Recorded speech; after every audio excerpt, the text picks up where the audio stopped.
विद्यार्थी मित्रमैत्रिणींनो, आपण आजच्या व्हिडिओमध्ये लघु उद्योगाचा अर्थ आणि लघु उद्योगाचं देशाच्या अर्थव्यवस्थेमध्ये काय महत्त्व आहे ते महत्त्व बघणार आहोत।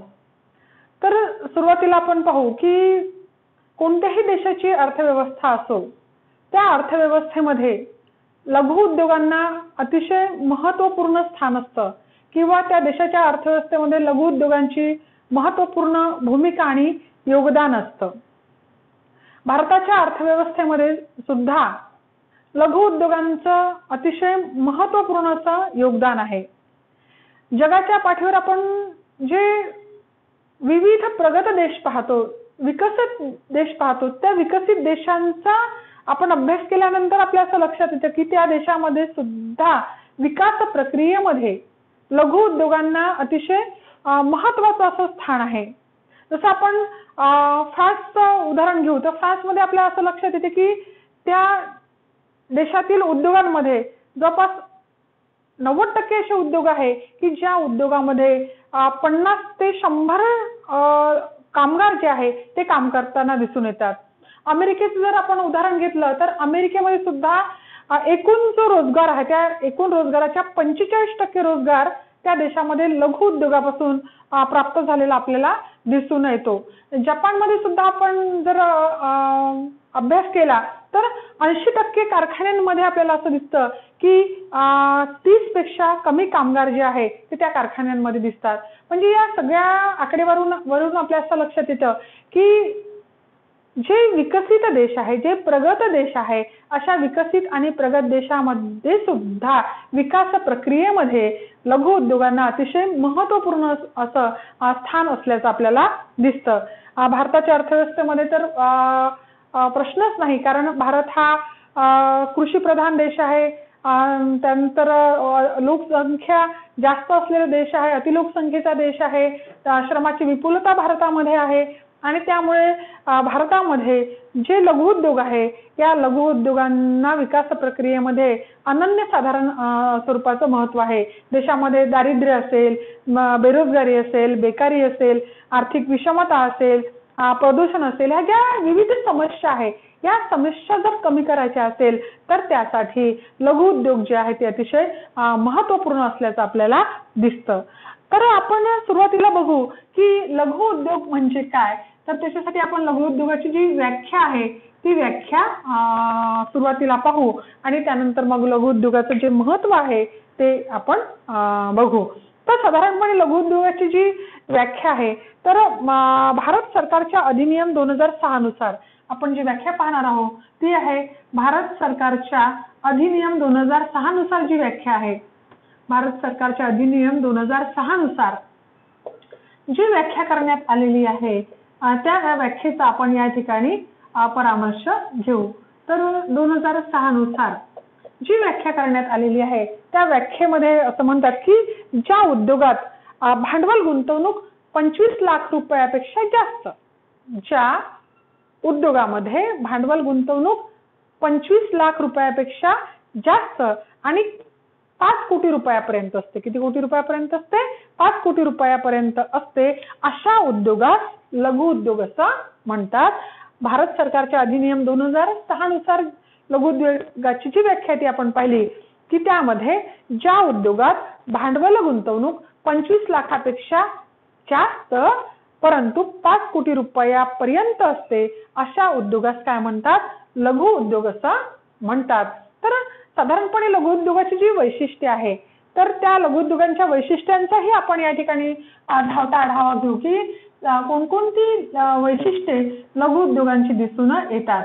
तर साधारणपणे जी प्रमुख वैशिष्ट्ये आहे त्या वैशिष्ट्यांमध्ये ज्या उद्योगामध्ये विजेचा वापर केला जातो त्या उद्योगामध्ये 50 जे कामगार आहे किंवा 50 पेक्षा कमी कामगार जे आहेत ते आपल्याला दिसतात, म्हणजे कामगार संख्या 50 पेक्षा कमी कोणत्या उद्योगात? ज्या उद्योगामध्ये विजेचा वापर होतो त्या उद्योगामध्ये 50 पेक्षा कमी कामगार दिसतात। ज्या उद्योगामध्ये विजेचा वापर होत नाही अशा लघु उद्योगामध्ये 100 कामगार जे आहेत ते प्रामुख्याने काम करताना आपल्याला दिसून येतात। त्यानंतर जे लघु उद्योग आहे हे उद्योग प्रामुख्याने आपल्याला मोठ्या शहरांमध्ये दिसत नाही, तर ते ग्रामीण भागामध्ये किंवा अर्ध शहरी भागामध्ये आपल्याला लघु उद्योग दिसून येतात. त्यानंतर लघु उद्योगामध्ये होणारे जे उत्पादन आहे ते काही घरी होत नाही. जसं कुटीर उद्योगामध्ये उत्पादन कार्य घरी केलं जात असतं, परंतु लघु उद्योगामध्ये उत्पादनाचं जे काम आहे ते काम किंवा उत्पादनाची जी निर्मिती आहे ती निर्मिती ही कारखान्यामध्ये होताना आपल्याला दिसून येते. लघु उद्योगांना लागणारा जो कच्चा माल आहे तो कच्चा माल एकतर गावामध्येच म्हणजे स्थानिक ठिकाणीच आपल्याला मिळतो किंवा लगतच्या बाजारपेठेमधून तो कच्चा माल आपण उत्पादक खरेदी करून आणतात. लघु उद्योगामध्ये उत्पादित झालेला जो पक्का माल आहे, तयार झालेल्या ज्या वस्तू आहे त्या वस्तूंची विक्री एकतर स्थानिक बाजारपेठ होते किंवा लगतच्या बाजारपेठेमध्ये सुद्धा केली जाते किंवा बाहेरच्या बाजारपेठांमध्ये सुद्धा या उद्योगामध्ये उत्पादित केलेल्या ज्या वस्तू आहे त्या वस्तूंची विक्री केली जात असते. त्यानंतर या उद्योगामध्ये पक्क्या मालाची विक्री बाजारपेठेमध्ये केली जाते. याला फारशा उच्च तंत्रज्ञानाची गरज नसते. तर हे सगळ्या वैशिष्ट्ये जे आहे ती आपल्याला लघु उद्योगाची दिसून येतात. आता आपण बघूया की देशाच्या अर्थव्यवस्थेमध्ये लघु उद्योगांचं काय महत्व आहे. ते महत्व आपण स्पष्ट करण्यासाठी काही मुद्दे जे आहे लघु उद्योगाचं महत्व स्पष्ट करणारे त्या मुद्द्यांचा आपण या ठिकाणी विचार करू. त्यातलं पहिलं महत्व आहे की रोजगार निर्मितीमध्ये लघु उद्योगाचं अतिशय महत्वपूर्ण असं स्थान आहे. की आपला देश पाहिलं आपण की लोकसंख्येच्या बाबतीमध्ये आपण अतिलोकसंख्येचा देश म्हणतो. श्रमाची विपुलता देशामध्ये आहे. म्हणजे जर आपण बघितलं तर लोकसंख्या ही सातत्याने आपल्याला वाढत गेल्याचं दिसतं. 1951 मध्ये भारताची जी लोकसंख्या होती 1951 मध्ये भारताची लोकसंख्या होती साधारणपणे ती 36 कोटी लोकसंख्या होती. 36 कोटी लोकसंख्या होती. ही लोकसंख्या सातत्याने वाढत जाऊन आज आपण पाहतो की लोकसंख्या ही 130 कोटीच्या वर गेलेली आहे. लोकसंख्या ही 130 कोटीच्या वर गेल्याचं आपल्याला दिसतं.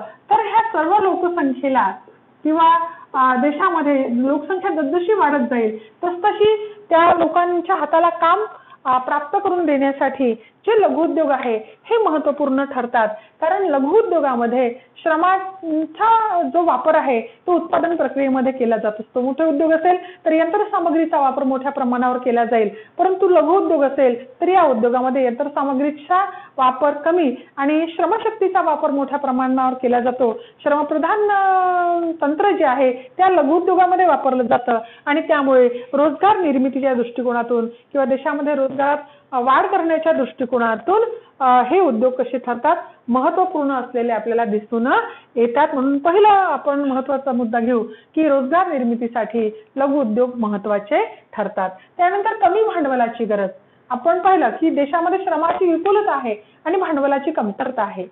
भारतामध्ये श्रमाची विपुलता आहे आणि भांडवलाची कमतरता आहे आणि भांडवलाची कमतरता असल्यामुळे कमी भांडवलामध्ये जे उद्योग उभे राहू शकतात ते उद्योग म्हणजे लघु उद्योग असतात. लघु उद्योगांना प्रचंड भांडवलाची गरज नाही, विपुल भांडवलाची गरज नाही, तर या उद्योगांना जे भांडवल लागतं ते भांडवल कमी प्रमाणामध्ये लागतं आणि म्हणून कमी प्रमाणामध्ये हे उद्योग उभे राहू शकतात. ग्रामीण भागामध्ये जे लहान लहान उद्योजक आहे, जे लहान भांडवलदार आहे, अर्ध शहरी भागामध्ये जे भांडवलदार आहे ते भांडवलदार त्यांच्याजवळ असलेल्या भांडवलाच्या सहाय्याने ग्रामीण भागात किंवा अर्ध शहरी भागामध्ये या उद्योगांचा विकास करू शकतात.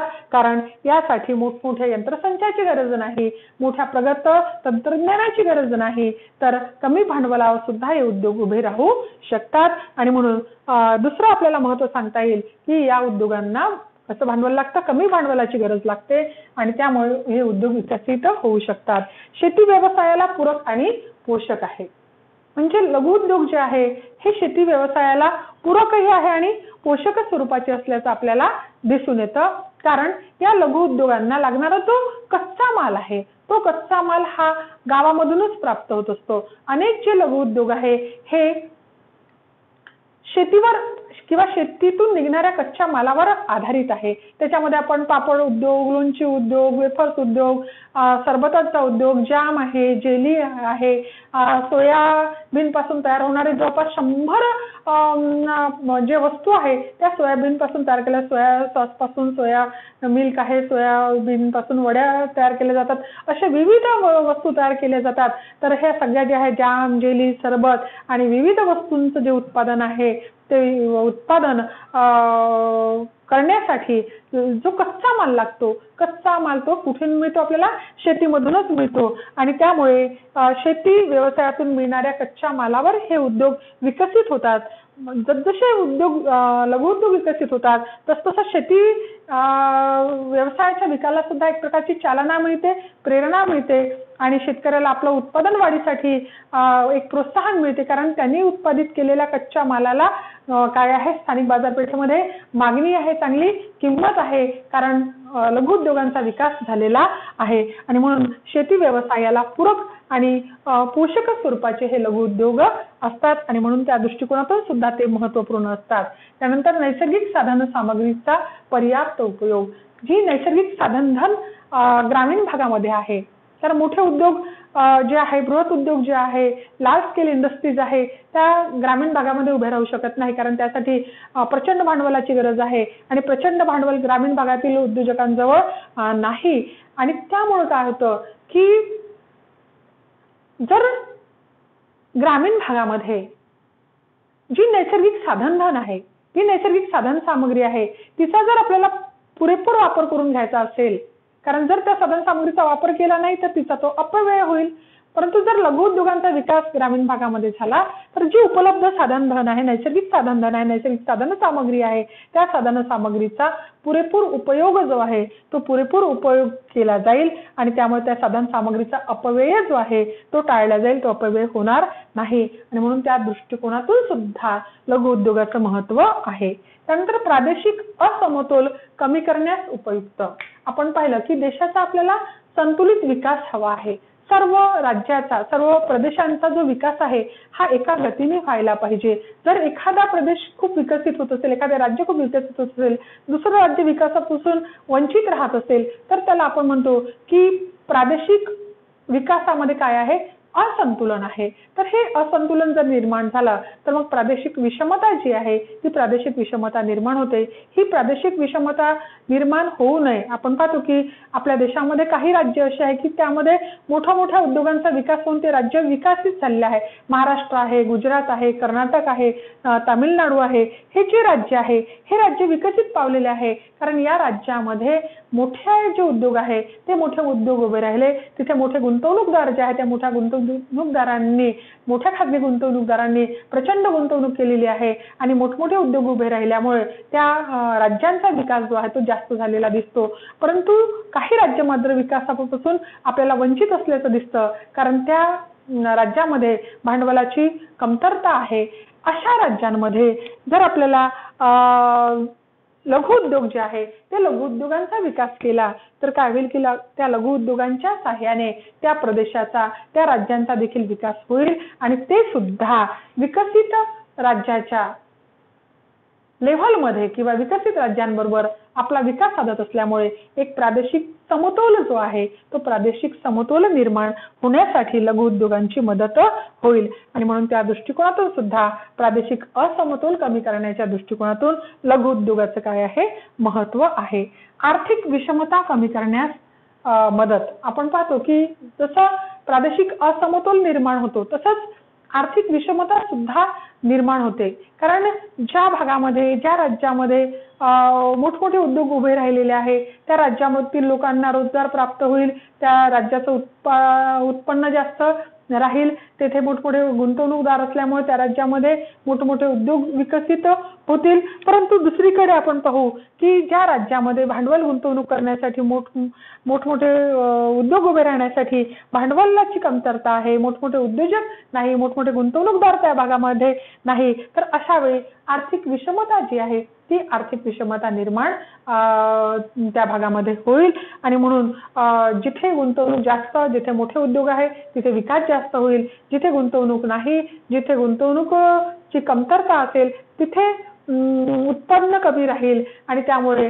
विषमता जी आहे ती आपल्याला प्रदेशामध्ये आर्थिक असमतोल, आर्थिक विषमता निर्माण झालेली दिसेल. पण जर अशा भागामध्ये कमी भांडवलावर, कमी गुंतवणुकीवर लघु उद्योग उभे राहिले तर आर्थिक विषमता कमी होऊन आर्थिक समता प्रस्थापित करण्यासाठी त्या लघु उद्योगांचं जे योगदान आहे ते योगदान त्या राज्याच्या दृष्टिकोनातून महत्त्वाचं ठरेल. आणि म्हणून आर्थिक विषमता कमी करण्यासाठी सुद्धा लघु उद्योग कसे आहे, उपयुक्त स्वरूपाचे आहे. त्यानंतर ग्रामीण विकासास मदत. आपण पाहतो की भारत हा खेड्यांचा देश आहे आणि खेड्यामध्ये गुंतवणूक किंवा बचत क्षमता कमी आहे. उद्योगांसाठी म्हणजे मोठ्या उद्योगांसाठी लागणारी जी गुंतवणूक आहे ती करण्याची क्षमता ग्रामीण भागामध्ये नाही आहे. अशा वेळी जर या भागामध्ये, ग्रामीण भागामध्ये जर लघु उद्योग उभे राहिले तर कमी भांडवलावर ते उद्योग उभे राहतील आणि त्यामुळे काय होईल की ग्रामीण विकासाला मदत होईल. म्हणजे गांधीजींचं जे स्वप्न होतं की गांधीजींनी यंत्राला विरोध यासाठी केला होता की ग्रामीण भागामध्ये जी श्रमशक्ती आहे त्या श्रमशक्तीला जर आपल्याला काम प्राप्त करून द्यायचं असेल, त्या श्रमशक्तीला जर आपल्याला कामी लावायचं असेल, तिला जर कार्यप्रवण करायचं असेल, त्यांना जर रोजगार मिळवून द्यायचा असेल तर आपल्याला यांत्रिकीकरणापेक्षा श्रमशक्तीच्या सहाय्याने जर उत्पादन केलं तर ग्रामीण भागातील लोकांना रोजगार जो आहे तोही प्राप्त होईल आणि त्यामुळे मोठ्या गुंतवणुकीची गरज सुद्धा पडणार नाही. आणि त्यांनी म्हणून ग्राम स्वराज्याची जी संकल्पना आहे ती ग्राम स्वराज्याची संकल्पना गांधीजींनी मांडलेली होती आणि त्या दृष्टिकोनातून त्यांनी ग्रामीण भागात लघु उद्योगांवर भर दिलेला होता की जेणेकरून ग्रामीण भागामध्ये रोजगार जी आहे ती निर्मिती होईल आणि ग्रामीण भागामध्ये जे कमी भांडवल आहे त्या कमी भांडवलावर हे उद्योग उभे राहू शकतील. तर त्यामुळे ग्रामीण विकासास मदत करण्याच्या दृष्टिकोनातून अलीकडे आपण पाहिलो की जे बचत गट आहे त्या बचत गट, स्वयंसहायता बचत गट ज्याला आपण SHG म्हणतो, तर हे जे बचत गट आहे, महिला बचत गट आहे, पुरुष बचत गट आहे, शेतकरी बचत गट आहे, ह्या बचत गटांच्या सहाय्याने सुद्धा ग्रामीण भागामध्ये अनेक जे उद्योग आहे, अनेक उद्योग उभे राहिलेले आहे. पापड उद्योग आहे, लोणची उद्योग आहे, शेळी पालन आहे, कुक्कुटपालन आहे, दुग्ध व्यवसाय आहे, असे विविध उद्योग जे आहे ते ग्रामीण भागामध्ये उभे राहिलेले आपल्याला दिसून येतात.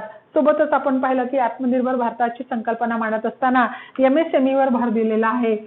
पंतप्रधान मोदी साहेबांनी या ठिकाणी MSME वर भर दिलेला आहे. याच्यामध्ये मायक्रो, स्मॉल, मीडियम एंटरप्राइज ज्याला आपण म्हणू म्हणजे सूक्ष्म उद्योग, लघु उद्योग, मध्यम उद्योग जे आहे त्या मध्यम उद्योगांवर, लघु उद्योगावर आणि अगदी सूक्ष्म उद्योगावर भर जो आहे तो भर देऊन सुद्धा ग्रामीण अर्थव्यवस्था सुदृढ करण्याचं, आत्मनिर्भर करण्याचं, स्वावलंबी करण्याचं जे प्रयत्न आहे ते प्रयत्न आत्मनिर्भर भारत अभियानामध्ये आपल्याला दिसून येतात. तर ग्रामीण विकासास मदत जी आहे ती मदत या लघु उद्योगांच्या विकासामुळे झालेली आपल्याला दिसून येतात. त्यामध्ये ग्रामीण विकासाला एक जे गती आहे विकासाला, ती गती सुद्धा या लघु उद्योगांच्या साहाय्याने प्राप्त झालेली आपल्याला दिसून येते. त्यानंतर कृषी क्षेत्रावरील भार कमी करण्यास उपयुक्त.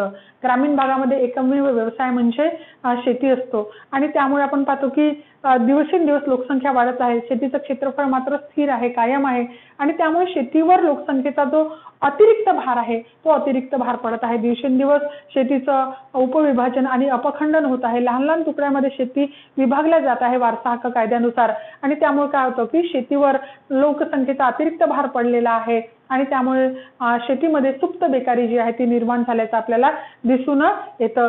जर शेतीवरचा भार आपल्याला कमी करायचा असेल तर शेतीवर विसंबून असणारी लोकसंख्या आपल्याला कुठे वळवावी लागेल, लघु उद्योगाकडे वळवावी लागेल, तरच शेतीवरचा भार जो आहे तो काय होईल, कमी होईल. आणि म्हणून शेतीवरचा भार कमी करण्याच्या दृष्टिकोनातून ग्रामीण भागामध्ये लघु उद्योगांचा विकास जर झाला तर आपोआपच शेतीवरचा भार कमी होईल.